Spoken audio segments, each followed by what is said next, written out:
చేసే అధికారులు ఎవరిచ్చారు?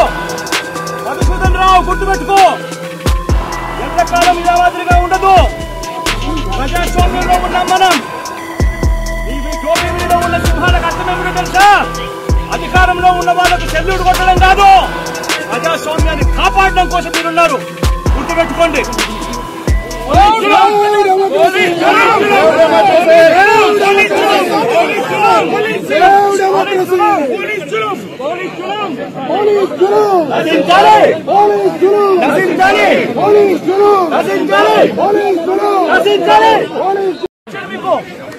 ఎమ్మెల్యే దగ్గర నుంచి ఎమ్మెల్సీ దగ్గర నుంచి ఇలా పేపర్లు గుంజుకొని లాక్కొని మీ ఇష్టం వచ్చినట్టుగా చింపే కార్యక్రమం చేసే అధికారం ఎవరిచ్చారు?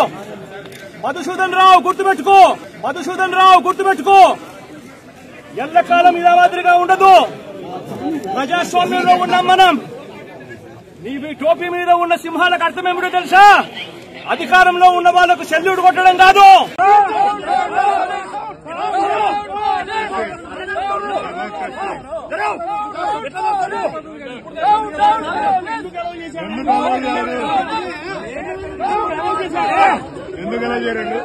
ఇంత ముందు అలౌ చేశారు ఎమ్మెల్యేలను.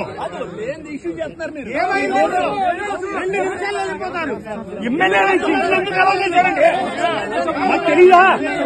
ఇంత ముందు ఎలా అలౌ చేశారు?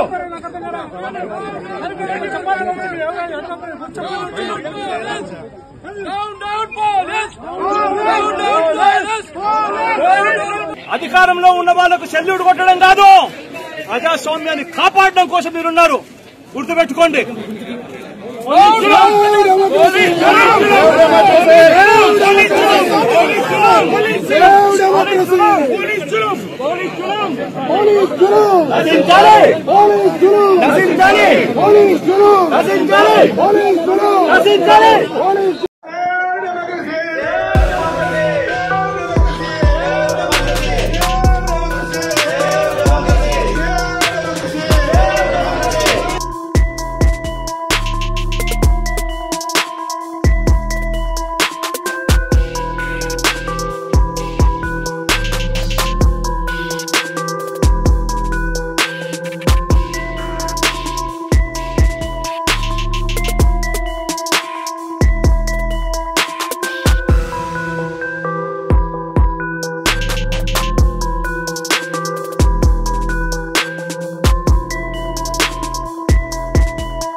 వైఎస్ఆర్ కాంగ్రెస్ పార్టీని వీళ్ళు గొంతు నొక్కడానికి ఎంత ప్రయత్నించినా కూడా ప్రజల సపోర్ట్తో, ప్రజల మద్దతుతో మేము ప్రజా పోరాటానికి రానున్న రోజుల్లో మరింత ఉధృతం చేస్తాం, సిద్ధపడతామని తెలియజేస్తూ ఉన్నాను.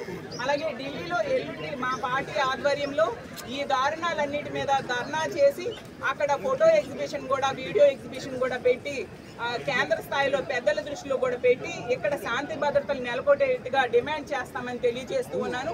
ఇలాంటి పరిస్థితులు మానండి, ఈ రాష్ట్రంలో శాంతి భద్రతలు కంట్రోల్లో ఉండాల్సిందిగా కోరుతున్నాను. అలాగే హోమ్ మినిస్టర్ అనిత గారు, ఆవిడ ఒక మహిళా హోమ్ మినిస్టర్ అయ్యిండి కూడా ఎంత దారుణంగా ప్రతిపక్ష నేత అయిన జగన్మోహన్ రెడ్డి గారి గురించి మాట్లాడుతున్నారో మనం నిన్న చూసాం. ఒక ఎమ్మెల్యే అంటూ చులకనగా మాట్లాడు, అతను ఒక ప్రతిపక్ష నేత, మాజీ ముఖ్యమంత్రి అనే విషయం ఆవిడకి తెలియకుండా మాట్లాడుతున్నారా, తెలిసి చులకన చేస్తున్నారో అర్థం కాని పరిస్థితి. సరే, ఒక ఎమ్మెల్యే అయిన వ్యక్తి ఒక రషీద్ అనే కార్యకర్తకు చనిపోతే పరామర్శకి వెళ్తే ఎందుకు ఈ ప్రభుత్వం అంత వణికిపోతూ ఉంది, ఆవిడ ఎందుకు అంత ఫ్రస్ట్రేషన్ లోనే ఇలాంటి ప్రెస్ మీట్లు పెట్టి ఇష్టం వచ్చినట్టు మాట్లాడుతున్నారు? అక్కడే అర్థం చేసుకోవచ్చు జగనన్నకి ప్రజల్లో ఉన్న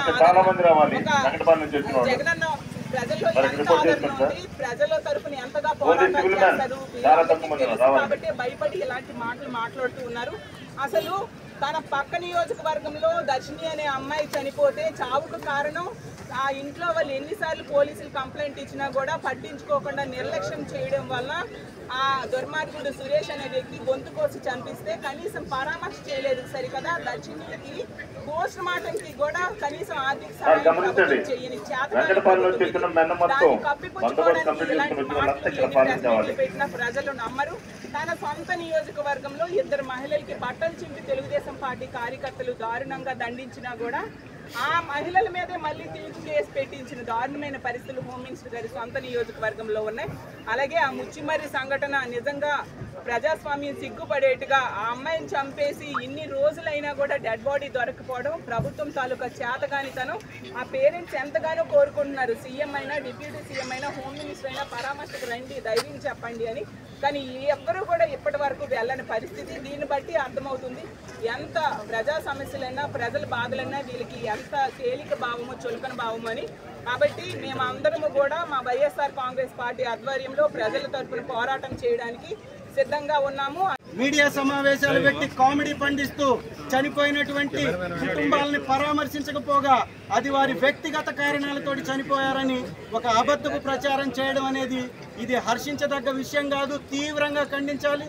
ప్రజాస్వామ్యవాదులు, ఇంటెలెక్చువల్స్ దీని మీద మాట్లాడాలి.